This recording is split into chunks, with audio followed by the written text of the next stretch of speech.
ధనము నా బలము కాదుగా, కృపచేతనే నన్ను విడిపించెను. నాలోన ఏ మంచి లేదుగా, తన వస్త్రముతో నన్ను కప్పెను.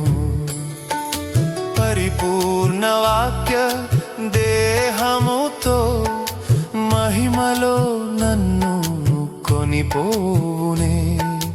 పరిపూర్ణ వాక్య దేహముతో మహిమలో నన్ను కొనిపోవునే.